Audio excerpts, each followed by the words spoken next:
We are paid, that's all. We are God.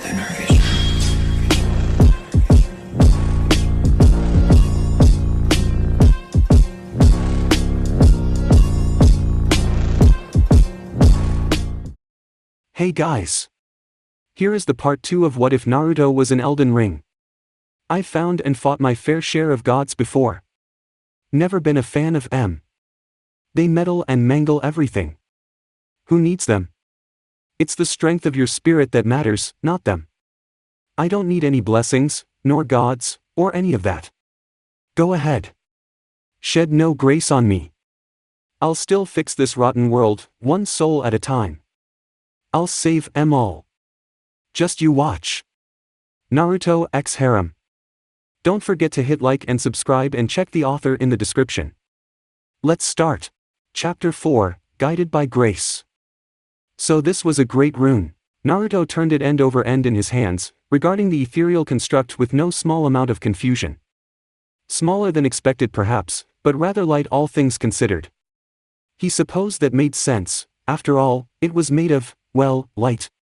Blasted thing had come flying out Godric's chest after that last blow, practically landing right in his hands. All this chaos, all this death, over something so tiny. Had everyone really gone mad for these simple shards? He wasn't sure whether he wanted to laugh or cry. Godric's mangled corpse lay sprawled at his feet, body crumbling into dust. Or was it runes? He wasn't sure. How he should feel about this, any of it. He'd beaten the man to death in a fit of pique. He shouldn't have, he knew that. But he'd gone after Nephili. There hadn't been any time for anything other than a lethal response. More than that, he was so very tired of everything trying to kill him and his. Was it so wrong to fight back for once in his life, to have been felled by a lowly tarnished? A low rasp at his feet sparked his temper anew. Such shame, I cannot bear. Blue eyes snapped down. You're still alive? You must be joking. How durable is this bastard? Not very and not for long, judging by the way his body was falling apart. These were Godric's last gasps. Runni, Ricard, Radon. A hand with too many fingers grasped at Naruto's ankle, drawing a shudder from the blonde. Wild eyes glowered up at him, through him, gazing past to something he couldn't see. Melania. Miquela. Godwin. Those ugly bloodshot orbs fixed upon him, and yet for all that, they still didn't see him. Greatest Godfrey. I only wanted to stand among your kin. To be like them. To be strong. Was that so wrong? Here at last, pity hit the whiskered warrior's heart. He blinked, finding himself somewhat taken aback. Who in blazes was Godfrey, and why did this lunatic think he was him? Was he truly that far gone? Still, it wasn't in him to disrespect the dying nor the dead.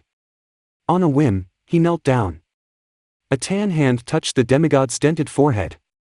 Godric's crown had long since fallen to the wayside in their battle, leaving a tangled mat of hair behind. Now that looked at him, he realized just how old the so-called Lord of Stormvale truly was. Frail, even. With his grafts crumbling, he was already a shell of his former self. Soon he wouldn't even be that. It would be wise to kill him now. Safe, even. But he'd never been one for wisdom. Maybe not, he drawled, still the way you went about it was wrong. Plunking down beside him, he heaved a sigh. If you wanted others to respect you, you should have worked with them. Proved yourself to them. Not by sewing pieces of other people to yourself. His gaze swept past him, to the buckling stormy sky above. If you crush everyone who disagrees with you, if you steal the lives of others rather than build your own, it's a sad, lonely little world you'll live in. I knew a guy like that, once. Didn't end well for him. Glassy eyes met his, already dimming over, still not truly seeing him in his final moments. Such wisdom, even in the face of a fallen foe, thou truly art great Godfrey. I'm really not. Tooting softly, he closed his eyes. A hand rose behind his back. May you find peace in the next life, whatever it may be. Firm fingers gripped a kunai, just in case. He wouldn't be caught unawares by a sneak attack. Not again. Be reborn as a better person. I hope you have a proper family in your next life. One who doesn't mock you, hurt you, or torment you. The grafted made a pitiful noise. He never thought to hear the like from someone like him. Thou art too kind. A low rasp cut into his words. Far, far too kind, this world doesn't deserve someone like thee. In the end there was no need to finish Godric off, for he accepted his death willingly.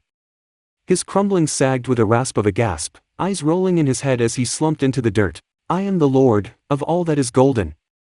He croaked out his final words as the clouds parted, fingers reaching for a single ray of sunlight in the sky. And one day, we'll return together, all of us, to our home, bathed in rays of gold. He expired with a low rattle and dissolved, leaving a bevy of runes behind. They hit Naruto and he staggered, falling to a knee, but only for a moment.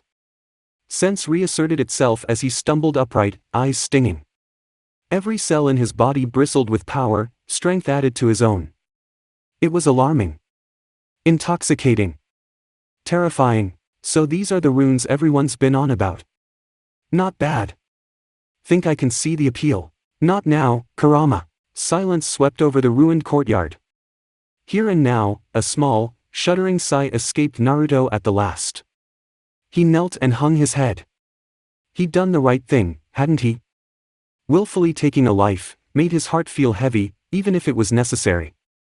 Godric had undoubtedly been evil, but he'd not always been this way. Something must have happened to him, to make him the twisted wreck of a man he'd fought. Yet he couldn't stop to mourn.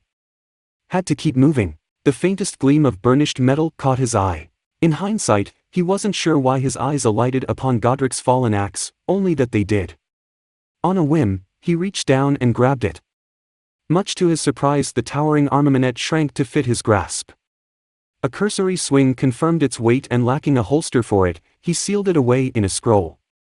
Remembrance acquired. He would remember the man Godric should have been, not the monster he'd become. Forgive me. Melina shimmered into existence at his side, jolting him out of his reverie. I've been testing you. To see whether or not grace does truly guide thee. There was something more to her words now, a hint of respect perhaps, curiosity even, but he willfully ignored it to meet her gaze. Whether you were fit to face the challenge that entails. And what do you think now? He quirked a brow, not liking the look in her eyes.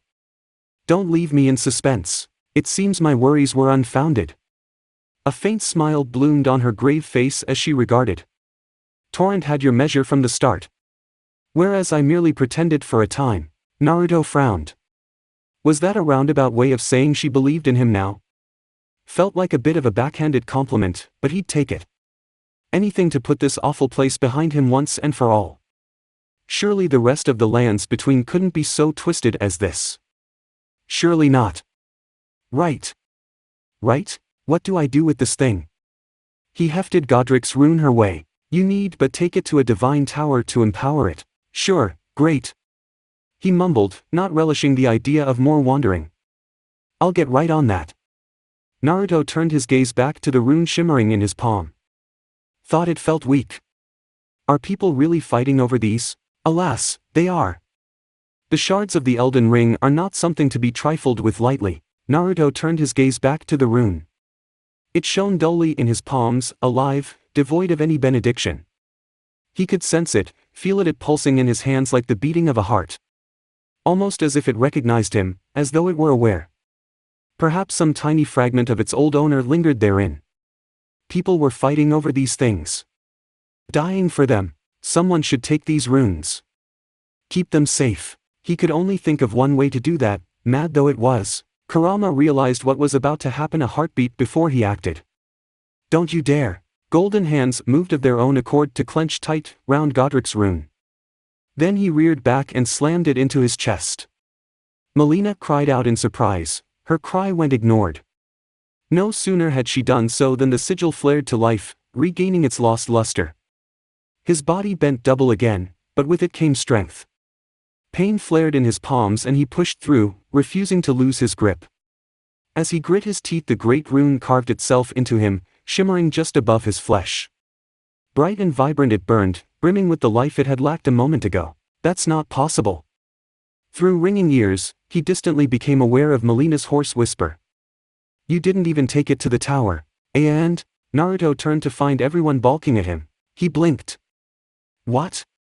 Why are you looking at me like that? What was he? Try though she might, Nephili Lu didn't know what to make of this boy. No, this man before her. At first she'd taken him for a tarnished like her, though him to be little more than a warrior, but she'd never seen one of her kind perform half the feats she'd witnessed here today. Let alone that ghastly stunt just now. Her second assumption had been to label him as a mage, but no, their kind were decidedly squishy. They couldn't kick a demigod around as he had. She had thought they would fight Godric together. Honor demanded. And yet she'd broken that code. Rushed in. And such shame she felt. As she looked on, the tree sentinel woman barged forward and picked the blonde up, hoisting him into the air as one might a child. Hey! He failed his legs in the air, to no avail. What do you think you're doing? Put me down. That tickles. Trish most certainly did not. Instead she gave him a once-over, craning her neck this way and that to get a better look at him. Realization dawned. She was searching for injuries. Nephili couldn't much blame her. They'd all seen him walk through the fire, and though it was easy to ignore Pain the in the head of battle, who knew what manner of wounds might lay beneath those singed clothes. I'm fine. Naruto kicked out, wriggling loose to land lightly upon the floor. He didn't touch me. It was too much. Yes, he did. Incredulity burst forth from Nephili in a stricken shout. He set you ablaze. How are you not a lump of charcoal? That got a baffled blink from the blonde braggart. I heal awful fast. She grabbed him by the collar. Not an excuse. Are you one of them, then? A demigod in disguise? Me? No. I'm not. His face darkened. Oh, for the love of I am fine. I'll prove it. As she looked on aghast, Naruto broke her grip with ease, reached down to his chest, and seized a fistful of singed fabric there. Realization dawned like a coming storm, but it was too late. Surely he wouldn't, of course he would. With a triumphant cry, the blonde tore it off, followed by the mesh wire shirt beneath. Revealed was lean muscle beneath, not a hint of flame or scorched flesh to be seen. Well, a distant part of her mused. Rather fit, this one. See? He bared his teeth at her in a smile fit for Hoara Lu himself. Fine. And so are you. So don't worry about it. Nephili opened her mouth to refute him. No, you don't. Azure eyes narrowed, rooting her where she stood. If the next words out of your mouth aren't I and understand I'm going to spank you. Nephili's face went white. He would, too, she knew. He was that done with Stormvale. The horrors of this place had clearly disturbed him more than he let on, and he was clearly keen to be done with the castle and move on to greener pastures. As was she. Godric might be gone, but the winds were still tainted with his deeds here. Still, to threaten to spank her? She'd not been threatened with such before. I shall return to my father and tell him of your success. She managed a stiff bow, not trusting herself to be anything less than perfectly polite in this moment. She was furious with him. Absolutely seething really, but to display that here would be a sign of weakness, and she was not weak. I wish you good fortune in the wars to come. Come on. It's fine. He tried to wave her down. Nobody got hurt. Not it isn't. She stalked back the way she'd come, eyes stinging with her shame. I must report to my father. May we meet again on the battlefield. Such a strange girl. Nephili Lu. That one would bear watching. Still, with the wild warrior gone, Melina felt her path was clear. There is but one other thing I can do to offer you guidance. The maiden piped up to claim her tarnished's attention, then paused, weighing her words. I can take you to the Round Table Hold. Gathering place of tarnished champions, guided by grace. No. Her world shuddered to a halt. No, he had to go to the Round Table. He must, if things were to progress. An audience with the two fingers was needed to grant him direction, if not one with the all-knowing. Not yet. Her champion patted his pocket and the prize therein. I've got a promise to keep. Ah! The girl. An odd, sour taste welled up in her mouth. Yet more distractions. Would it never end? You wish to be Elden Lord, do you not? When he didn't answer she buelled on, grasping his sleeve. Leave these distractions behind. She could well be dead by now. You cannot hope to save everyone. Her gaze strayed to where Godric lay, the real Godric, his mutilated corpse divested of all his once mighty grafts. Some are too far gone to save. It's almost funny, you know, the whiskered warrior growled at her. Someone told me the same thing.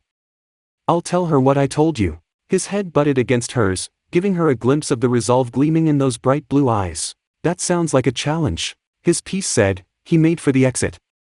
The tree sentinel, Trish, followed him, ever his silent shadow. Come on, let's go see if that merchant came fashion me a holster for this axe. Melina bridled.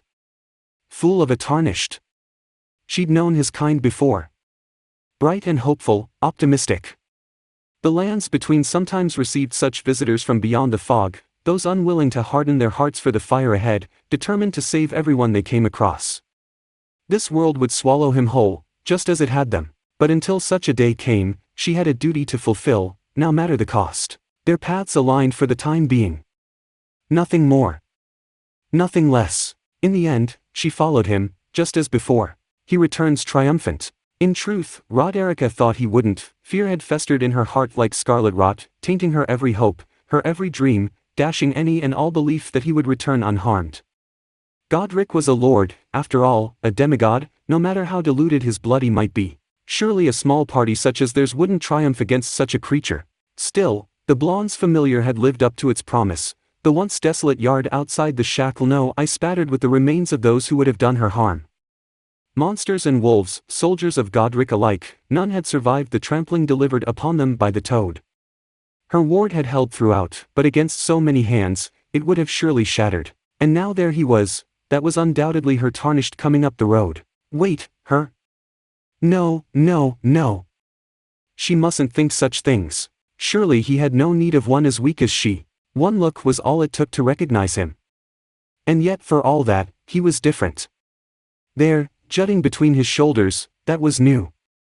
He'd not had an axe before. His chest shone faintly with a rune she did not recognize, a low light shining through the cloth vest he wore. And wait, was that a dragon's corpse on his companion's steed? It was. Lesser than its greater cousins perhaps, but a dragon was still very much a dragon. Did he intend to fashion a bit of armor out of it? There was nothing quite so sturdy as dragon hide. The tree sentinel granted her a grave nod, and she flinched in the face of that stern helm. Hey, Gamikichi! His voice drew her back to reality with a jolt. Sorry to keep you waiting. Everything. Killed a few idiots. The giant amphibian rumbled in return. You thought about reverse summoning? Might be able to get you home. Roderica felt her heart hitch. He was going to leave. After all this? Nah. Much to her relief, Naruto waved him off. Don't think it'll work. You can try later, but I've got work to do here. Mind giving Em a message for me? The toad rumbled an affirmative. Tell them, well, he looked away, scratching his cheek. Tell them I'm fine. I've got a world to fix. I'll try to come back if I can. But I can't right now, you know. Ma and Pa will be angry. Not much I can do about that. The blonde shrugged. I can't leave this place alone. Both master and familiar shared a long, lingering look. Eventually, the latter nodded. The subsequent plume of smoke burst forth, heralding his departure. Roderica squinted into it, to no avail. All that remained was a faint indent in the ground. She didn't have time to ponder it for long, because now the baffling blonde was making right for her. A tan hand stabbed forth. Fishing into his pocket for something. Here. He knelt and pressed it into her hands before she could so much as think to blink. I found this. What's this? A keepsake? Her fingers curled around it furtively, realized what it was and clenched down, almost afraid he'd take it away. From my men. Oh, goodness me, I can't. Sorrow welled up in her, threatening to drown her all over again. These were the last remnants of her men, her friends, all she had left of her homeland, reduced to this. It was too much. Her breath failed her. Her eyes began to sting. A faint warbling noise fled from her lips as the misery welled up again. They all believed in me. She doubled over, swallowing a sob. They all thought I'd make something of myself. Me? Who can't do anything, and where did that belief get them? Gone and grafted by Godric. Some of them had been strong. They could have done great things, wonderful things, if only they hadn't been shackled to her. And yet she was the one to live. Little useless Roderkia, her only gift a useless one. How was that fair? The gods were cruel. Something shattered deep inside her. It would have been better if I died. The words escaped her in a wail. I should be dead. I should be. Naruto moved. She was only vaguely aware of it in her peripherals. One moment he knelt before her, in the next his arms were wrapped tight around her back. His chin came down over her shoulder, even as he tucked her head into his chest. By Marika, he cradled her, like a child, like a brother would his sister. Roderika sobbed in his arms, an awful, ugly sound she was sure he hated. I know it hurts. His voice was a low, soothing hum in her ear. I know you want to scream. But those men and women went for you knowing full well what might happen to them. Don't dishonor their sacrifice by throwing your life away. Those arms were gentle bands around her now, rocking her to and fro as she wept. Don't cry. Remember them. Let those memories give you the strength to take action. Easy for him to say. He was strong. She was weak. She tried to struggle, to no avail. His arms held tight. I'm useless, what can I do? Plenty of things. He didn't release her, not for a moment. I'm sure there's something in this world that only you can do. She wasn't sure how long he held her. Minutes? Hours? It felt like the former, but it could well have been the latter for all she knew. Eventually her tears ran dry, as all things do. Once they did, he nudged her faintly. Right. Mustn't despair. It wouldn't be fair to them. Or herself. A tiny, tremulous resolve hardened in her heart. Then. I think I'll head to the round table hold. Perhaps I'll find my purpose there. Great. He leaned back, holding her by the shoulders, smiling bright as ever. That's where I'm headed next. We can go together. Roderika sniffled a little. He truly was too kind. Much, much too kind to someone as frail as she. A woman materialized beside him, looking most put out. Roderika squeaked, only to find herself summarily ignored as the one-eyed maiden rounded upon Naruto. Are you ready now? Her champion nodded, but once. Very well. Let my hand rest upon you, for but a moment. There was much of note in the round table. Too much, one might say. An endless series of quests to be taken, and requests needed fulfilled, to say nothing of its more eccentric guests. In truth, Naruto wasn't keen on any of it, from that wizened old crone to those giant 2 fingers for which she served as a mouthpiece. He cared even less for the other denizens, a blind man of faith who wouldn't stop talking about the Erd Tree, a foppish knight who puffed himself up at the sight of him, and this all-knowing fellow who refused to even meet with him. Busy, he said. No time for upstarts, he'd said. To hell with that one. If he wanted to talk, he could come back begging. In the end, only 3 individuals truly stood out. The first was, of course, Roderika. She settled in nicely. Then came the strange case of a man named Hyug and a woman known only as Fia. Hyug looked up as a shadow fell over his forge. You're a new face. He squinted at the newcomer with bleary eyes, this sorry sort clad in singed rags, with nothing but a headband to his name. No matter, it's all the same to me. Lay out your arms. Hefting his hammer and ignoring the spasm of pain it brought him, he set to himself to his dauntless task once more. Let's get smithing. But the blonde tarnished offered him no weapons, nor ashes of war. Nay, his eyes traveled elsewhere, didn't take much to guess what. Even a half-mad smith like him could tell. I see you've noticed the chains. His hammer fell anew, producing a hollow clank as it struck the sword set upon the anvil. They're nothing special. I'm a prisoner, and these are my chains. The newcomer might have made a face at that, but he wasn't looking at him, so focused was he upon his task. I'm trapped by the hold, undying, smithing for you fools. That's all there is to it. Did you choose this? Hyug nearly missed a hammer stroke. Still, a grim smile settled over his scarred face. He'd thought this one mute. Seemed he could speak after all. Nah, don't read too much into it. Rise and fall. I've no grudge against you. Rise and fall. My being a prisoner is no fault of yours. To forge a weapon that would surpass them all. Besides, I don't mind smithing. To craft a blade that would make gods fall. Despite my differences, the weapons get stronger all the same. Strong enough to finally bring an end to things. Given time, he grunted when he struck the wrong angle, then corrected himself. Technique never fails. Besides, it helps me forget. Even now, he still couldn't quite suppress the sudden surge of dread he felt when he relived that awful memory. The sheer terror of her. A blonde brow quirked. Forget who? It's nothing. Let's get smithing. Credit where it was due, the boy knew when to let things be. I've got a dragon carcass with me. Any chance you could make armor out of that? Hyuk paused. Could be. I'll have to see firsthand to know. I'll have Trish bring it up. They chatted for a time after that. Speaking of small things. The girl, Rod Erica, and the state of the round table. Against all odds, the boy, he still didn't know his name, not that it mattered, actually managed to wring a promise out of him to look after the lass, to help nourish her gift, for what it was worth. But in the end words dried up, as they often do, and they went their separate ways. Hyuk watched him go, shook his head, and returned. HRM pitch. Just another tarnished. He'd seen a few with fire like that, they all burned themselves out sooner or later. This one would be no different. He'd seen the rune in his chest. So what if he'd grappled with Godric in all his grisly glory? Everyone knew that one was the runt of the litter. No, there were monsters out there, warriors and witches who made the grafted seem a child by comparison. Lunar Princess Runni. Praetor Rykard. General Radon. The twin prodigies, Miquella and Melania. To say nothing of Morgoth and Mog. There were others out there, too, monsters even more dangerous than the demigods. Abominations that would turn a man's stomach and render resolve such as there's so much jelly.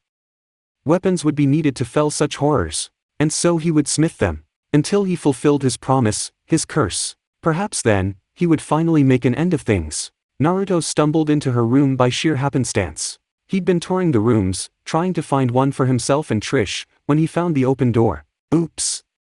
He withdrew just as quickly when he saw the dark-robed woman within. Sorry, didn't know anyone was in here. I'll just be going. Wait. A soft, almost ethereal voice called to him.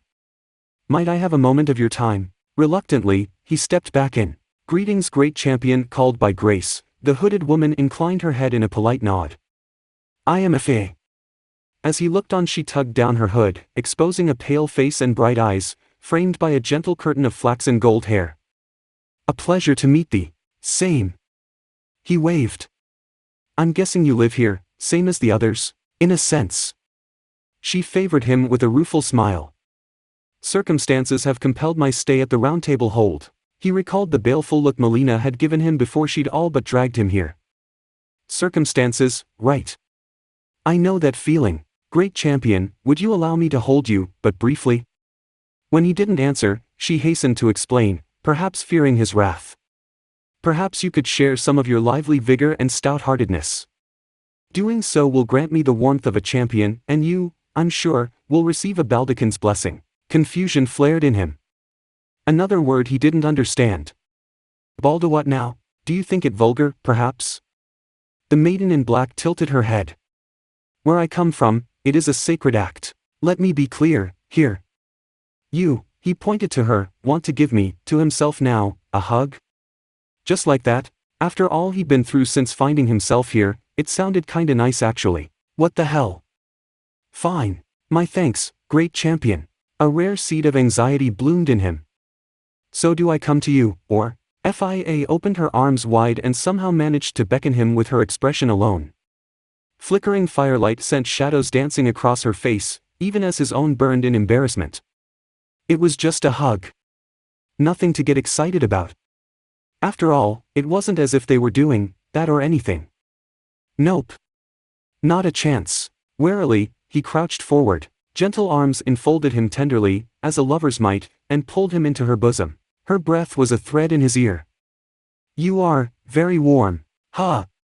Felt pretty nice, this. Is there anything you wish to unburden yourself of while I hold you? A rueful smile touched whiskered cheeks. What are ya, a therapist or something? I do not know what that word means. She didn't flinch at his tone. I merely wish to see you comfortable. He felt a faint tug on his chakra as she spoke. Barely perceptible. For him it was a drop in the ocean. In the same instant he heard Fia gasp. Something flickered in his chest, near the great rune he'd taken into himself. A faint feeling, a spark of fleeting strength, finite, yet waiting for him to call on at his leisure. Such strength. She coughed once, then continued. What you felt light up inside of you was a Baldekin's blessing. Though it is but a fleeting thing, I'm afraid. Come back to me, should you require another. I will take you in my arms as often as you need. He stood quickly. She smiled after him. Then good day to you, my dear. Naruto beat a hasty retreat as only a shinobi could. There was something about the table. He saw it as he left FIA's room behind him. That large shard of grace hanging above its surface, it called to his eyes. His senses, tarnished. Distantly, he heard Melina call out to him. Trish made a noise of confusion.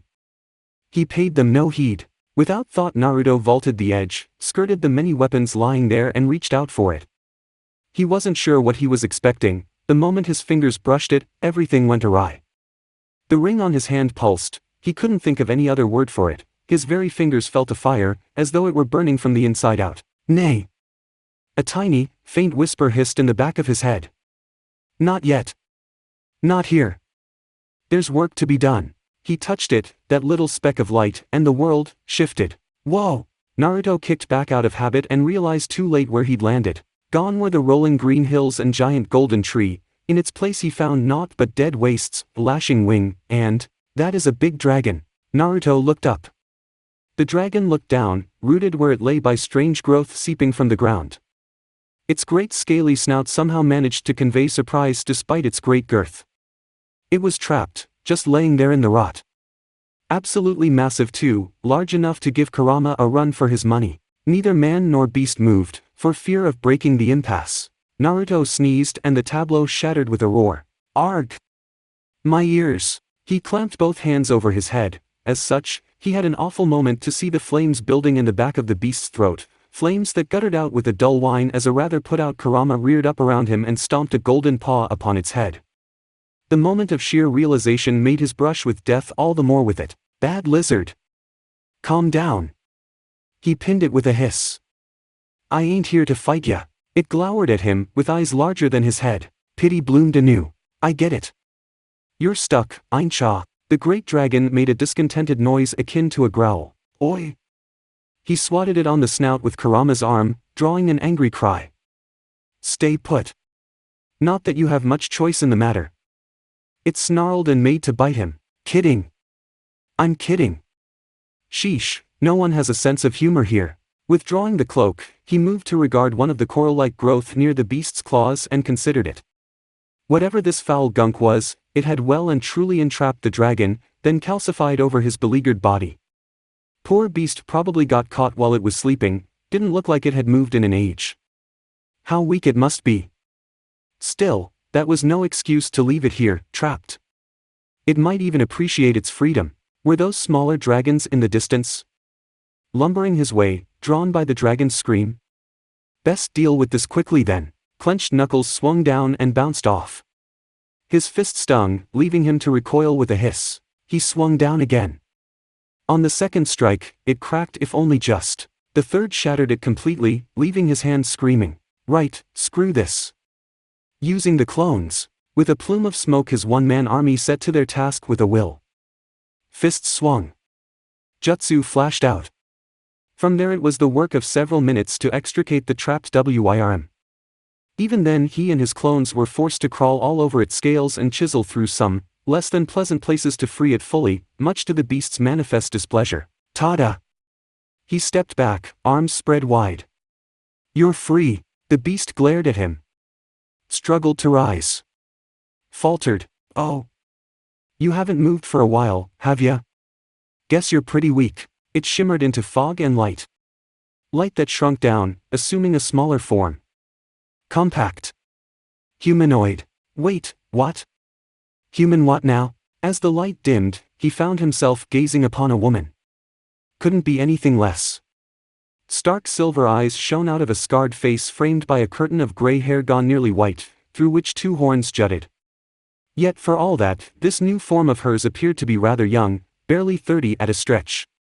Clad in little more than a tattered white shift, she swayed on her heels, yet when he went to her, she bared her teeth, human teeth at him, in a feral hiss. Mine body. Quivering arms hugged close to herself, and he glimpsed the shimmer of scales upon them. Mine limbs. Another shiver, not of weakness, but rage. You touched all of it. Heat hit his face as he scratched the back of his head. Yeah, I'm really sorry about that. But it was the only way to get you out. You got a name? She absolutely hissed at him. My name is Greyroll, you knave. Ha! He snickered. So dragon girls are a thing here. Needak. Clenched knuckles crashed into his chin at speed. He was still laughing when he hit a tree. Such was his introduction to Kaled. Chapter 5, Blondes and Broken Things. Fool of a tarnished. Melina kicked out at a nearby table with a shriek and sent it flying, books and candles all. Near the door, Ensha rewarded her with a flat look for her tantrum. He went summarily ignored. As well he should. Gideon's man could glare at her all day for all she cared, his ire would avail him not a jot. For you see her anger was not directed his way, she almost wished it were. Things would be so much simpler. My lady. Corin dared to peek round the corner. Are you all right? I heard a crash. Melina glared bloody red daggers at the prophet and he withdrew. Good man. Wise man. He knew not to mess with an angry woman. Unlike some, never in her short life had she been so singularly frustrated by a single being, nay, utterly confounded by one man, a single soul such as this. Yet here she stood, seething like some churlish child. It galled her to no end. Bad enough that Naruto paid little heed to suggestion or such, bad enough that he seemed content to wander without a worry in the world, bad enough that he'd proven himself wholly incapable of doing anything the easy way, but this was too far. Even for her. Atreus was positively aggrieved at his abrupt disappearance and Roderica feared him dead. He was not, of course. Even now their pact persisted, she could sense him. Which was precisely what alarmed her so. By the Erd Tree, what was he doing in Kaled? At first she'd thought he was off seek General Radon, but no, he was puttering about the wilds with a dragon of all things. It rankled her to no end. 'Twould be a simple matter to decorporealize herself and go herring after him, but even that would take time. Days perhaps, to track him down. She could hardly teleport to his side at such a distance after all. Even if she could, she would not be able to drag that tree sentinel after her so easily, let alone the spirit tuner. Their place was at the round table hold, she reasoned, out of sight, out of mind. Wasn't it? Her tarnished did not want for distractions, and as such she would endeavor to keep him on track. She had been created with a singular task in mind. Nothing more. She knew her purpose. Her goal. Clearly this tarnished did not know his. Someone would have to beat it into his head, and T would not be her. He could not save everyone and everything. He'd merely been lucky thus far. One could only hope Kaled would teach him that lesson. Melina prayed it would. She shuddered to think what his plans might be. Who knew what manner of depravity he was getting up to without her guidance? Lech. Yeah, sure. Whatever. Greyroll pursed her lips and glared at his back. Thou art a knave. That's nice. All she received was a half-hearted wave for her efforts. You're pretty, too, she hissed. Do not ignore me, you fiend. He still didn't answer her, of course, the absolute fiend. Instead he kept right on marching, forcing her to follow him or risk being left behind, left to fend for herself in her weakened state. As she was she knew such would be a death sentence. She was the mother of dragons, and yet in this current fleshy form, her own children scarcely knew her. They did not recognize their matriarch. To linger in her barrow now would surely spell her doom. They would have to fend for themselves for a time until she regained her strength. Her true form was large and powerful indeed, but she'd not moved for, how long? Greyroll missed a step. The answer escaped her and the dragoness realized with a bleat of panic that she couldn't recall how long. Many moons had passed since she first found herself entrapped by that wicked witch's rot. A very long time indeed, then. Accursed demigod. Her barrow had been both bountiful and peaceful before she came along. How many children did she lose when that foul flower first bloomed? How many eggs had perished in clutches hence? More than she cared to count. Wretched Melania. She would suffer when they met again. In the meantime, she would follow this one. Like her kin Lanciacs before her, she would wear this human guise for a time, but only that. A short while. Little more. She would stay with this one until her strength was recovered, and not a moment more. She would not be tricked. She would not be beguiled into falling for a mere mortal as her daughter had with that fool Vike. Feelings had led Lanciax astray, as all humans oft did. Where had love led her? Nowhere. To madness and despair. She would not succumb to such. You know, if you keep glaring at me like that, you're gonna go blind. Jurr. 'Twasn't her fault. She could not feel free without her wings and tail. She dare not conjure them in this fleshy guise for fear of falling over outright. Merely holding this form at all threatened to exhaust her, but she would not consent to ride the fiend's horse. She was a proud warrior. She had no need of some simple steed. Not she. Come on, now. Again his voice rose to mock her for her failure. You're falling behind. Keep up. He clapped his hands. Chop, chop, a trickle of fire escaped her clenched teeth. Whose fault is that? Thy legs are too long. Thou walketh too fast, and you complain too much. Came the answering titter. Try smilin' a little, Greyroll huffed. Who was he to talk to her as such? She was the mother of dragons. He was just a squishy mortal. A mere tarnished. 'Twas his fault she was in this mess. And really, where was he leading her? He didn't seem to know himself. Down, down, down they went, deeper into the Kaled wilds, pausing at odd intervals, but never lingering in one place for long. More than once they stumbled upon embattled soldiers facing horrid abominations. The latter he put to the torch. The former he spared. Still he did not stop, even to bask in air thanks. After some time, his goal became apparent to her eyes, if only partially. He was in search of something. Or perhaps someone. Though she knew neither what nor who. Why are we wandering, Lech? Eventually, she asked him. This pointless posturing avails you not. All right, I tried. Here at last, Naruto finally looked over his shoulder, betraying some irritation. Would you stop calling me a lech? I ain't done a thing to you. He squinted back at her, briefly resembling the mighty beast he housed within. If anything been perfectly pleasant. Greyroll's face flamed, even as her horns twitched. You saw every inch of mine body. You touched. Lady, he countered, with all the exasperation of a parent explaining something to a small child, I got you out that rot. If not for me you'd still be lying there, wasting away. Cut me some slack. Slack, he said. She crossed both arms before her bosom. I would have freed myself eventually. Ho? Is that so? His tone told her she had blundered into an altogether trap, but she for the life of her, she couldn't see where. Well, if you say so. Was that his angle? Did he think to impress her with his prowess as dragons had before? I will not mate with thee, if that is thine desire. Wasn't asking you to. His right eye began to twitch. You know, I thought a dragon turning into a human would be pretty cool and all, but you're starting to kill the appeal. Then seek Lanciax if I offend you so. She bared her fangs in a sneer. But be warned, mine daughter is far less kind than I. It was not her kin's fault. Vike's descent into madness after touching the frenzied flame had left little Lanciax quite distraught. Even now she sought a way to cure her beloved dragon knight. Silly girl. The only cure for the three fingers touch was death. Still a better fate than that of poor Fortisax. Naruto scoffed. If this is kind, I'd hate to see a pissed-off dragon. He paused suddenly, touching a hand to his head. She frowned.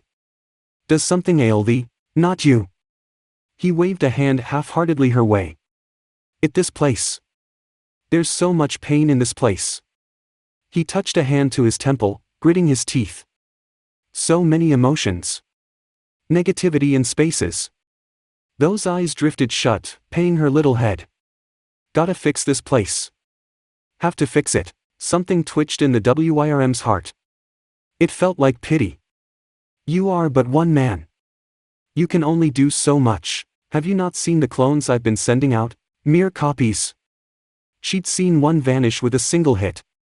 They will avail thee not. Where are you looking now? Because his eyes had snapped open suddenly and his head whipped around, startling her terribly. But those wild blue orbs weren't fixed on her. They pivoted, regarding the distant spire of a crumbling church. Narrowed. Then he was off, shooting forth like an arrow loosed from a bow. All that remained was a fading plume of dust. Greyroll balked. Wait, she stumbled after him, cursing her human legs all the while. I say, wait, he kept running. Wait at once, blast thee. There was so much to fix here in the Kaled wilds. Too much for one man, certainly. It would take an army to undo the damage here. The longer Naruto wandered, the more certain he became of this immutable thought, and in time, thought became fact. And the more he wandered, the more clones he'd sent out, desperate to stem the sight of rot and all the pain he felt here. Kill the monsters, save the soldiers, fix what he could, smack down those who wouldn't listen. Unfortunately, in doing so, he'd made a bit of a blunder, one he'd realized too late to correct. With so many perspectives, dozens, easily taking in so much as once, his mind was beginning to fray. He experienced it all. Every moment of pain. Every death. Every twisted sight. Creating more to compensate for the deaths of the first wave only made it worse. Yet still he persisted. He had to. He must. If don't, who will? You need to stop. It's only been a day, and already you're reaching your limit. If you don't rest soon, you'll break. Oddly enough, he felt the ring on his finger pulse in agreement. Fine. He slurred. Just a little longer. Limgrave might have had a rotten ruler in the form of Godric, but at least the landscape itself wasn't actively rotting. Not like this place. How could he rest when everything around him was suffering? His senses twisted again, pinpointing another pulse of pain. Numbly, he followed it. There. To the east. Coming from that crumbling church on the hill. He sensed life. Harmless human life. Not mindless or mad like those wild beasts, nor those twisted knights shambling through the swamps. To cut him down like those soldiers. Faint. Flickering. Fading, like a dying flame. Really, the wilds were the worst. Everything bar a certain surly dragon girl wanted to kill him. As he crept closer to the ruined stone edifice, he realized it wasn't quite as abandoned as he'd first surmised. Closer inspection revealed a pair of ghastly guards manning the entrance, spears in hand. They were even more monstrous than those giant hounds. A small sigh escaped him as he rolled up his sleeves. Blue eyes flashed gold. Well, he grumbled, at least they ain't ghosts. The pests did not die well. The rot burned. It vibrated in Millicent's veins, seethed in her soul, fouled her very flesh. Every breath was an agony. The very act of keeping her eyes open threatened to drain what little life she had left. Even her mind, her last bastion of refuge, was not spared. Whispers hunted her every waking moment like so many buzzing flies, stealing away even the petty semblance of peace that madness might offer. Truly, if there was suffering worse than this, she did not wish to experience it. Worse, she couldn't die, not truly. Not as she wished. The rot prevented even her own demise, for now. It would not grant her the destined death she sought, no matter how much she wished for it. She could only lay and waste away. With each passing hour she felt herself slip further into the abyss. How it burned. How it stung. It would be so easy to give in to the whispers. To simply let the rot out and bloom until nothing remained. Accursed rot. Why did it have to be her? What had she done to deserve this? Fate denied her even the memory if it. Was it not enough that she'd severed her own arm? How much more would this foul taint take from her, and why was it dark all of a sudden? Against her better judgment, Millicent looked up. Bright blue eyes beamed back at her, set within a whiskered face framed by unruly blonde hair. Those same cheeks dimpled in a sunny smile, one that was decidedly offset by his haggard appearance. The young man chirruped happily. You all right, there, all right? Her temper stirred and the rot in her rose with hit. All right? Of course she wasn't. No, don't take the bait. No doubt this was another figment of her addled imagination, another specter come to torment her for failures she could no longer remember. Had it chosen the guise of hope this time? She knew not this stranger. Millicent hung her head, lacking the energy to even shoo him away. Please, she croaked. Leave me. You're just another hallucination. I shan't be tempted. She would not give in to the rot. She knew not why, only that she shouldn't. She mustn't.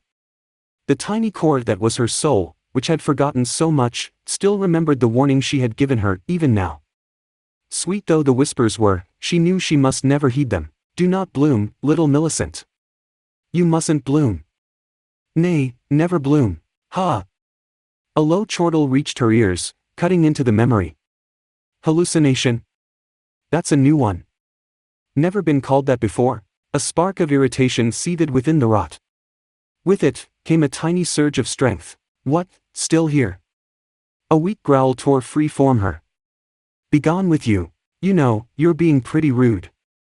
Much to her chagrin, the hallucination knelt before her. I'm just trying to help. Did he not understand? Her lips curled in a pained grimace. I cannot be helped. He leaned back on his haunches. I disagree. Still he persisted.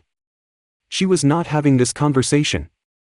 She would not speak to this golden ghost, and yet he seemed determined to drag it from her regardless. Had she control of her legs, she would have simply walked away from him. As she was now, she could only turn her head to the side and sulk. Was this to be her end, then? Tormented by the madness? There you are. Now what? Millicent could no longer raise her head.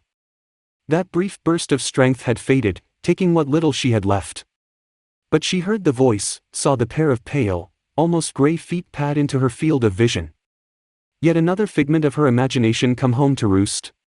'Twas a woman. And this one had left her ankles exposed. How unseemly. Oh, hey! Distantly, she heard the blonde specter speak. You caught up. Good. Think you can help me with this? The woman scoffed, sniffed, then recoiled with a yelp. Impossible. Her lower lip curled with disgust. She's infected by the rot. I would not touch her for all the gold in the lands between. I shan't be entrapped again. Millicent heard the man sigh. Gray. I shall not. She snapped. And neither should you. Keep away from her. Remarkably sensible, for a figment of her imagination, this. She's right. Leave me be. Nope. 2 fingers flitted out to flick her forehead. Little more than a poke. And yet, Millicent jolted upright, gasping in surprise. Her body screamed in protest at the sudden movement, but she forced her eyes open once more, if only to regard the baffling blonde looming over her. A trembling hand rose to touch her forehead. She'd felt that. Pain. Minor perhaps, but she'd felt him touch her. Hallucinations could not do such. You're real. No, it matters. Her foggy vision cleared, if only for a moment, to see them. If you are wise, you will leave immediately. The stump of her right arm pulsed painfully and she gripped it with a gasp, strangling a whimper of pain in her throat. My flesh writhes with scarlet rot. It is more than a simple disease, it is a curse. Not to be meddled with by man. There. She'd said her piece. Real or not, this one would wish nothing to do with her now. To touch her would put him at risk of infection, agonizing sickness and finally, certain death. She tried to quell the tiny pang of sorrow that followed. It had been nice to speak with someone, if only in passing. But it could never be. Only those putrid pests loved the rot. All else should give her a wide berth. She closed her eyes and let herself drift, certain that boorish blonde braggart would be well and truly gone when she opened them again. The woman gave an annoyed in response to a question Millicent hadn't heard. Do what you will. I'll have no part in this. The blonde laughed. Such a grumpy dragon. Mortal, I will bite thee. Promises, promises. Wait. Slim arms encircled Millicent's waist. Why was she moving? Rising into the air, pushing away the cobwebs from her thoughts, she forced her eyes open once more. The stranger had indeed walked away, for all of an instant. With her eyes closed, she'd not seen him spin around, swept both arms under her and, oh, dear. Millicent realized what must have transpired and squeaked, a sharp unladylike sound she had made only once before. Cease! She cried out. Why are you carrying me like some princess? You'll be infected with the rot. Oh, is that what this is? His smile shone down at her, brighter than the Erd tree itself. The rot in her tried to touch him, and was summarily repelled. Ha! Tickles, tickles, did he have resistance to it? No matter. It wouldn't last. It never did. Sometimes the rot took one swiftly. At other times, slowly. As it had her. In the end, his fate would be no different than those of the Cleanrot Knights who had served Melania. Who was Melania? No, no. Focus. Leave go of me. She kicked out feebly against his chest, feeling ever bit a child. What art thou doing? This is no place to die. He looked down at her, heedless of the veins scrawling against his flesh. I'm taking you somewhere safe. A tiny, bitter laugh burst out of her. This is Khalid. 'Tis not safe anywhere. She was not prepared for the growl that followed. Then I'll make it safe. Something in those words, nay, the noble presence behind them, stirred her spirit. A seed of something sprouted in her. Almost felt like hope. Even now she could feel the rot writhing in her, potent as ever. It wanted in, to corrode and infect the stubborn young man who even now held her. It sought him as it had sought all others around, seeking another victim, a second means of infection. Tethers of death and dismay tried to coil around him as they had all before, and yet still he stood tall. Don't worry. Mistaking her silence for confusion, the whiskered warrior touched her forehead with his chin. If I can grow back an eye, I'm pretty sure I can to the same for an arm, maybe. Hope flowered in Millicent's heart and withered thrice as fast. What madness did he speak of? One could not simply restore an arm, not even the sorcerers of the academy. Maybe he was a hallucination after all. This could merely be a mad fever dream brought on by the rot. Growing back an arm. Only a fool would say such. A fool among fools indeed, the greatest fool of them all. The dragon woman snorted behind him. Foolish boy. Naruto clicked his tongue at her. Angsty dragon. Go stand in the corner if you're gonna keep bitching at me. The ghost of a smile touched Millicent's lips despite herself. So he had a bit of spine after all. You dare. Dare he did indeed, because he laughed and laid Millicent down against a nearby headstone. She scarcely had the strength to squint when his body blazed gold. A pitiful noise escaped her lips as she averted her eyes. So bright. If he'd shimmered before, then now he was well and truly the sun. Merely laying in his presence made her aching body feel warm. As she squinted on, the blonde rubbed his palms together. Might want to clench your teeth, Miss Millicent. She whimpered, dreading what was to come. My name is Millicent. Naruto. Nice to meet ya. Think happy thoughts. She bridled but a little as the whiskered one laid his right hand on her shoulder, lacking the strength to do anything else. Her spirit stilled as he reached out with the other to grip her remaining hand. Rough fingers worn by war threaded against hers, bringing a faint flush to her pale face. My. To touch her twice now without even commencing courtship. How very vulgar. He'd not even written her a single letter. Terribly forward. I do not see the point in Thythias. Her words peaked into a wild bleat of pain as the mangled stump of her shoulder burned with unseen heat. Something flowed down her ruined arm, burning hotter than the rot ever had. Her back arched, lips parting in a wordless scream. Every cell in her body burned. In moments she found herself doubling over, weeping, wailing, eyes burning with tears. Stop! She gasped out. It hurts. I beg of thee. Cease. Please. He listened at once, bless his simple soul, leaving her wasted and gasping for air. Something's resisting me. That tan face stood creased in a scowl. Probably that rot thing you're talking about. Still, it worked a little. Millicent looked down and balked. There was a stub there. Half her arm jutting out through her tied and tattered sleeve, just short of her elbow. Her eyes bulged. What are you? Someone who wants to help ya. His smile was telling. Does it matter? She opened her mouth to argue, then deferred. No, I suppose not. On a whim, she made a reckless decision. Her days were numbered. She would rather die a warrior than a worthless wretch. She had been a warrior once. She was certain of that. She remembered the grief she'd felt as she severed her sword arm, that vain attempt to stop the rot in its early days, before her sisters cast her aside. This was a chance she would not let slip by. Finish it. She rasped. His brow shot up. You sure? It's gonna hurt, please. I beg of thee. Let me die as I lived. She raised her gaze, hoping to convey her intent with a steady look as much as words. With both arms. All right, but nobody's gonna die on my watch. She watched him like a hawk as he rubbed his palms together. That odd mark on his right hand seemed to shimmer softly in the low light. This time she thought herself ready for it. She was not. He laid both hands on her, exhaled softly, spoke something under his breath and then.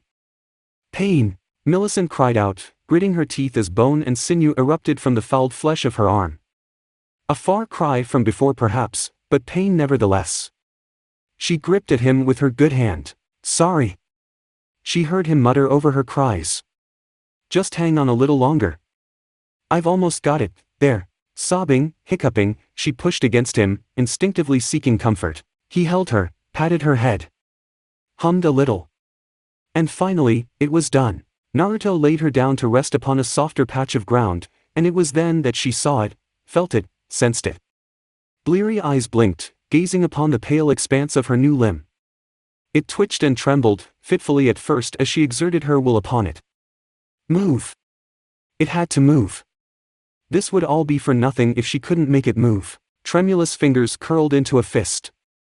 Millicent released a breath she hadn't realized she'd been holding. Just like that, he'd regrown her lost limb. A healthy arm, free of the rigorous rot that had once pervaded it, but not for long. Even now it ached and itched as the foul disease sought to eat away at it once again. Her spirits fell at the sensation. She'd feared as much. The reprieve he'd granted her was temporary at best. You have my thanks, but the rot still writhes within me. I beg you, keep your distance. Ain't done yet. What? I beg your pardon, good sir. Blinking through teary eyes, her gaze fixed on his chest, noting the faint shimmer beneath his ratted jacket. Her mouth went dry as she sensed the faint pulse of power within. The ghost of an old memory stirred within her, indistinct, faded by time, but prevalent nonetheless. She'd seen such a thing once before. But where? Is that a great rune? Yup. He smacked his lips and made her comfortable once more. Got it from a guy named Godric. Godric the Graved. Memories came rushing back. He'd slain him, them. No mere tarnished was this. Perhaps this was the one. The one to be accepted by the Erd Tree. Destined to restore the broken Elden Ring, to make what was once fractured whole again. She looked up at him, and for a moment, she saw something in him. A glimpse of the future that might yet come to pass. Long live the new Elden Lord. All right, her savior hummed, now that we've got your arms sorted, let me try a different approach this time. Millicent betrayed herself with a whimper. I'm not ready. The knight, for Millicent could see this proud, stubborn sod as nothing less, seemed to take offense at that. Don't worry. It won't hurt this time. He hooked a finger in hers. Promise, truly? Her voice hitched. The look he gave her was pure steel. I'm gonna fix your everything. Millicent shook her head. She could just imagine him, running about trying to help everyone. It was admirable, and unbearably naive. She would appreciate the return of her arm, short-lived though her life was. 'Twas a boon she'd not thought to hope for, but he'd granted it to her. To hope for anything else would surely be folly. Wouldn't it? You've done enough, he scoffed. Who decided that? No, wait. I haven't prepared my alpha. She bit her fist to stifle a gasp. Oh! Rather than set to work on her arm and regrow the severed stump as he'd tried before, he went to the work on the rest of her. Starting with her chest. She tensed at once, expecting pain. There was none. By contrast, this was warm. It felt quite nice actually. Very nice. Her body bucked and her arms betrayed her, hooking behind his neck. As if she'd been placed in a warm bath and left to simmer, so too did she feel the aches and pains of her body melt away. Little mewling gasps fled from her lips as she buckled against him, head buried into his shoulder, holding on for fear life. Warm. So very warm. She could feel that strange energy of his working its way through her, flowing like a warm river. To let go now was to drown. Little fireworks burst beneath her skin, ripping the rot asunder faster than it regenerate. Beating it back, tamping it down, containing it, sealing it. Do you have to make those sounds? She looked up to find his face gone red, red as her hair. It's kinda distracting. Forgive me. Another moan escaped her as her head tilted back. I can't stop. It was as if he were bringing back every sensation she'd ever lost all at once, every feeling that had been dulled and blunted by the rot. In her fevered state, it proved too much. Far, far too much. She tried to endure, to keep her self-consciousness as that strange red energy hammered its way into her, but she just couldn't. She hit her breaking point and plummeted over the edge with a sharp cry. Utter sensory overload, complete and total. Millicent couldn't take it any longer. Shamefully, she passed out before Naruto could finish mending her body. And everything changed. Chapter 6, Looking to the Future. Does she still slumber? Looks like it.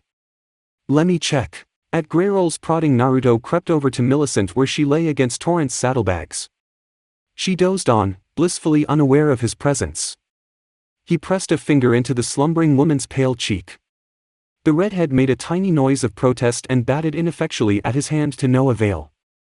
On a whim he jabbed her again, to which she wrinkled her nose, with a whine, but didn't wake. Adorable. The thought didn't feel odd to him in the least. She looked more at peace now than she'd ever been. Good for her.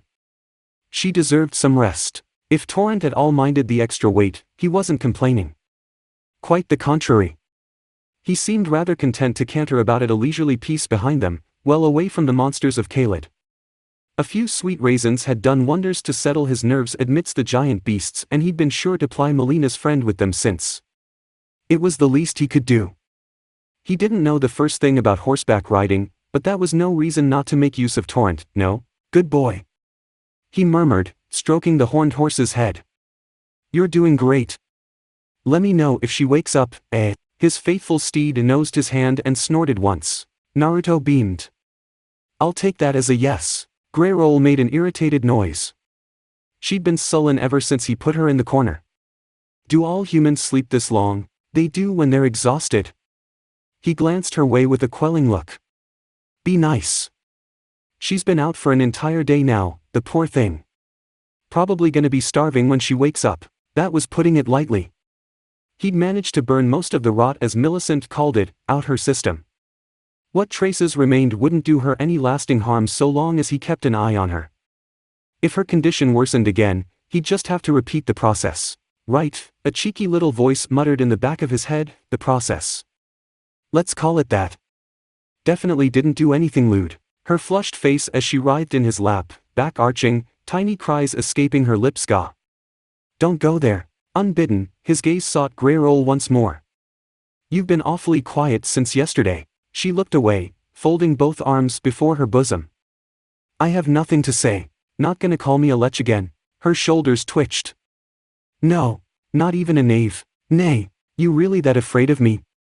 He wriggled his fingers at her as Jiraiya had once done to him long ago. Or maybe it's my hands. She bared her fangs in turn. Keep thy plans to thine self. I need no healing. Oh. That was it. He bit down on the laughter that threatened to bubble up. It was just a joke, oi. An uncomfortable silence stretched between the two of them as they trudged deeper into the depths. No soldiers barred their path. No monsters emerged to devour them whole. It was almost enough to make a man hope it was. But he knew better. He hadn't cleared out Caelid, he'd only beaten back the tide. The rot would return and birth more abominations. He'd fight them all with his clones, but how did one cure the land? For all his strength and skill, Naruto didn't know how. Healing a person was one thing, but this was half a continent. Millicent's rot had fought him every step of the way. Doing the same with the land itself. Why did you do it? He blinked, nonplussed at Greyrol's sudden inquiry. Didn't quite catch that. You went to such lengths to help her, a perfect stranger. Those cat-like eyes glared at him beneath her bangs. You even risked infection with her rot. Naruto stood his ground and set his jaw, not liking her tone. What of it? Her eyes flashed. I would know why, Rotqueller. That got a blink out of him. Rot what now? Rotqueller. The mother of dragons repeated plainly. In my tongue it would mean, he who quells the rot. Once I could have dismissed as a fluke, but twice. She sniffed. You have a gift. That girl didn't have much time left. Her organs were breaking down. If not for thee, she'd be a puddle of scarlet rot by now. A shiver stole over him. Had he really cut it that close? I don't need a reason to help people. Her slitted eyes narrowed. You have no ulterior motives? None at all. You could leverage your aid over the female, make her your concubine. Your slave. She seems the sort to honor her debts, to the exclusion of all else. Most would use that against her. Why would I do that? Slim shoulders rose and fell in a shrug. It is the way of these lands. Always has been. Naruto clicked his tongue and swallowed his gorge. If you need a reason to help someone who's hurting, there's something wrong with you. You're a noble sort. Like that general. Admirable, but misguided. Her gaze flitted out to a castle in the distance, and the dunes of sand beyond. This world will eat you alive if you let it. Best harden yourself while you can, before it's too late. He grinned right back, all steely determination. It can try. It will not try. It will succeed. She yanked on Torrent's reins and the somberness of her tone stuck with him. The lands between has seen the death of many men like you. As he looked on, she began to count off the fingers of a pale hand. Godwin the Golden. General Radon. Miquella the Unalloyed. Demigods all, greater than thee to be sure, and where did they end up? She snapped her fingers. Dead, ruined, vanished to parts unknown. But you. Her eyes held his over the fire. Paused. Considered. Who are you really? Naruto didn't like those eyes. They saw too much. Just a normal guy. Nay, I think not, because you are not. She tilted her head to regard him further. Sniffed once. Frowned. You aren't from these lands. Another quick inhalation, tasting the air, or perhaps his scent. Naruto wasn't sure he liked either notion. There. I thought as much. Her lips pursed into a thin line. Thou art a demigod, then. I should have known. The arrogance of thy kind knows no bounds. Those words stung from some reason, like the buzzing of a dozen flies. Him. A god? Just the thought of it made him feel sour. He wasn't a god. Not by a long shot, no, anything but that. He had scraped and spat and snarled for everything he had. His strength was the product of hard work and little else. Besides, what kind of god let people like Neji and Obito die? If he were truly a god, he could have saved everyone in the Fourth Shinobi War. But hadn't, had he? No, he shook his head slowly, bang swaying. I'm no god. You are a demigod. Greyrol's level gaze met his own across the flames. No hint of that flustered dragon here, her calm was ice cold, colder than one of Haku's jutsu. Not one of Marika's or Radagon's whelps, but a demigod nonetheless. I can see it now. Thou art descended from one, thy blood diluted perhaps, but no less potent. You hold the spark of divinity within you. Thy kind comes from greatness. Is she talking about Azura? Or Old Man Sage? Could be. Kurama creaked on eye open within his mind. We know you're a distant descendant of them.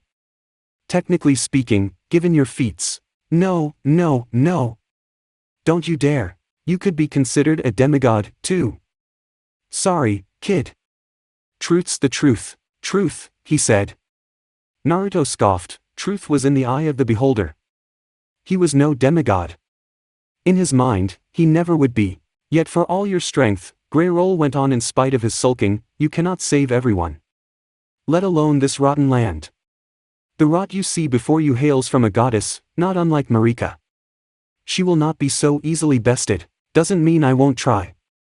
Somebody's gotta stop it. Queen Marika, perhaps. Another shrug was his reward. She hasn't been seen for an age. She's likely dead. Her mouth curled in a bit of draconic derision. Or perhaps she fled these lands once they fell to ruin. Those of the Newman line have ever been cowards and cravens. She and her children, with few exceptions, had proven themselves the same. The ring on Naruto's finger pricked him most painfully. Ow! Blasted thing. You say that like you know. Come, let us speak of the past a while. Folding both legs beneath her, Greyroll did just that, forcing him to do the same or leave her behind. What do you know of this land's history? His brow furrowed. Less than I should. Understandable. A pale hand pushed a ringlet of pear hair from her eyes. You are not from this realm. She turned head toward the ruined remnants of a tree and spat, setting it ablaze to provide them some meager warmth. Allow me to summarize for your sake, then. Those bewitching orbs swung back to him, held him, as her voice dipped lower. In the time before the Elden Ring and the Erd Tree, T was a different age. An age of giants. Of beasts. Of dragons. He listened, rapt with attention as Greyroll wove her tale. Then came Marika and her precious Golden Order. Venom crept into the story, tainting it. They usurped Lord Placidusax, drove the dragons away, and slew the giants. And for what? She turned her head and spat. Look what has become of them now. Such is the folly of mankind. Right, because she wasn't biased about this at all. You feel strongly about this, huh? Placidusax is, akin to my ancestor. She pulled a face. In your terms, he would be my great-great-great-grandfather. Under his reign, the Age of Dragons was a blessed one. I remember it well. A time where strength ruled, where death was not fettered by small-minded souls. A rare bite of longing gnawed at her words, her gaze gone wistful as she turned an eye to the sky. Might made right in those days. None of this endless dickering about that thy kind seemed to favor so. You would have fared well in such an age, maybe. Naruto found he disagreed. You're saying the strong ruled, but what happened to the weak? The silence proved telling. Almost damnably so. Doesn't sound like an era I'd enjoy. Fair. Concern flashed across her face as she mistook his tone for something else. You are tired. I did not intend to keep you. She stood sharply, stiffly, stretching her limbs. Enough of my strength has returned, and he knew the lie at once. We shall go our separate ways tomorrow. So soon, indeed. Was that a flicker of hesitation he felt just now? Surely it was his imagination. I have responsibilities to which I must attend. Naruto blew out a sigh. He'd thought he would have been happy to be rid of this grumpy dragon girl. Not long ago, he might have. But he'd seen a different side of her. It was starting to grow on him. She might be wild and flighty, but there was wisdom beneath the anger and arrogance, a tired soul that he couldn't help but empathize with. Now if only she'd stop being so damn grumpy. His sixth sense shrilled a warning as something approached their campfire. Hey, boss? A familiar voice one of his clones, called out to him as the figure stepped into view. We might have a problem. Scree! A piercing screech split the air from the main road. Naruto craned his neck back. Do I want to know what that was? Greyroll's head whipped around, eyes wide as dinner plates. That can't be. Millicent whimpered wordlessly in her deep sleep. It almost sounded like an apology. Rot! His wings ached. His scales screamed. Even his very breath was fouled. He had only one recourse for his torment. And so he screamed. My baby! How is that a child? It was another dragon, of course. Naruto nearly did a double take as he beheld the braying beast in the distance. Even from here he could see the dragon wasn't well. Patches of ghastly white limbed its already pale body, further blighting what he could only assume was scarlet rot. Far smaller than Greyroll's to be sure, but no less dangerous. As he looked on it shrieked at a twisted dog that had come too close to its hideaway. The hound vanished in a cloud of rot and succumbed instantly. What remained was snapped up by the dragon's jaws and devoured post-haste. Kurama made a squelching noise. Well, that's unsanitary. Naruto's clone scratched the back of its head. We kinda stumbled onto him and woke him up. He's been rampaging ever since. Rampage was a tame word. The dragon was biting rocks, now. Greyroll had a far less pleasant reaction. That is, Ikiskis. She explained hastily as they gazed upon the rotten creature. One of mine children. The youngest. A naked longing lurked in her voice. I did not know he suffered so. Her eyes all but snapped to his. She swallowed on her pride, nearly choked on it, then mastered herself. You will help him, won't you, Rotqueller? That's what you do. Help people. Naruto's brow rocketed into his hair. My. How quickly the tables had turned. Was it wrong that he felt just a little smug, now? Just a bit. Thought you didn't want me doing that. He planted his feet. You just said so. Greyroll whined and took a moment to comport herself. He is my kin. He suffers. Surely you won't leave him like this. A golden eyebrow climbed higher. She squirmed like a naughty child under his gaze. You sure that's a he? Leave it to the clone to speak his mind. Don't think the boss can handle many more dragon girls, not if they're anything like you. Greyroll smacked the clone in the stomach and dispelled it. He cannot change his shape. She slashed clawed fingers through the smoke as the has faded. Such is a skill gained over a great many years he doesn't have, will not have, if you don't do something. Kurama, don't look at me. If you want to wrestle with a dragon, that's your business. Help my son. I beg of thee. Before he could think to stop her, Greyroll prostrated herself before him, physically kneeling and all but pressing her face into the rot-ruined earth. I'll give you whatever you want. My mind. My body. Please. I'll bear your children. Whatever you desire. Oi. You're taking this way too far. Get up. Come on, up. Stand up, damn it. You're embarrassing me. Greyroll didn't budge. Not an inch. She only made a pitiful noise. It sounded like a sob. How could he ignore emotions like that? She was just too damn honest. I was already gonna help, jeez. Don't beg. Naruto stalked down the rise. Ikisuke's whirled as a shadow fell over his bulk. Rotted though he was, the dragon's instincts remained. Intruder. Trespasser. Rip and tear. Bit and scream. Kill and. Maddened eyes looked up. Gazed into the peerless golden slits of a furious fox. Be a good boy and hold still, or else. The dragon whimpered. Melina found them the next morning. Naruto sensed the maiden before he saw her, felt her coming as he picked at the dying embers of their campsite.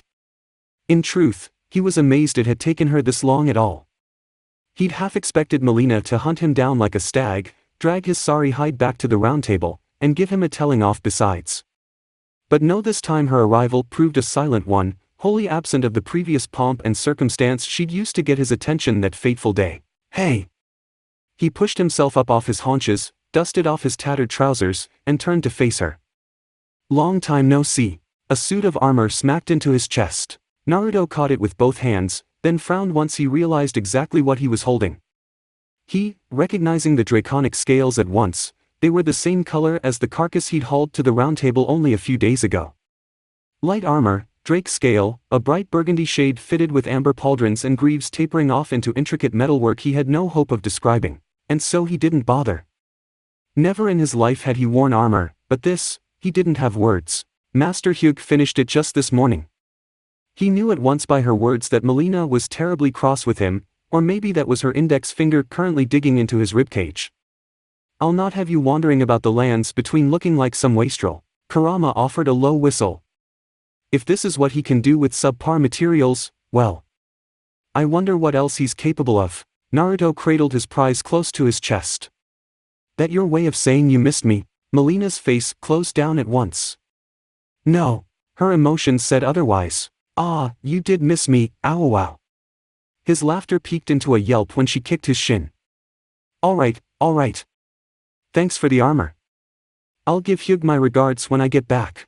Naruto let it be, but paused just short of donning it. A quick glance confirmed no one save Melina was looking his way. Not yet. That could soon change. Greyroll might not appreciate him wearing armor like this. Could be one of her kids.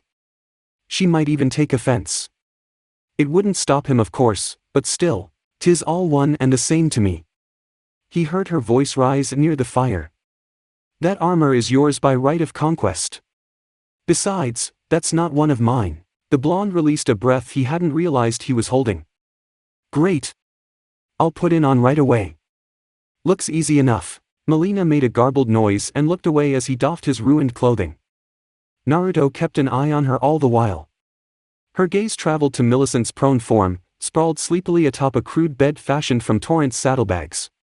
Her eyes traveled yet further and alighted upon the restored Ikisuke's, slumbering peacefully not a yard away from the spectral steed itself. Her right eye began to twitch. By the time it settled upon Greyroll, gnawing happily on a haunch of meat, Melina looked like she was about to have a stroke. No shortage of companions, as ever. She clicked her tongue. I don't know why I'm surprised. You truly are an odd sort. To be fair, I kinda stumbled into them. Truly? She almost looked back, flushed, then thought better of it. You have the devil's own luck, tarnished. Nah, he stumbled, then stomped his way into a boot.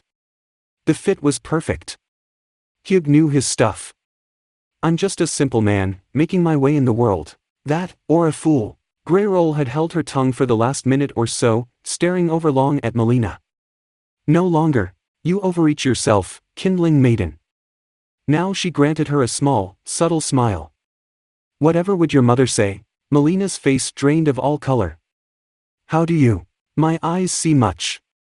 The mother of dragons made a show of digging a bit of dirt out her nails. It is allowed to me by Lord Placidusax. Naruto quirked a brow. There was something about that word.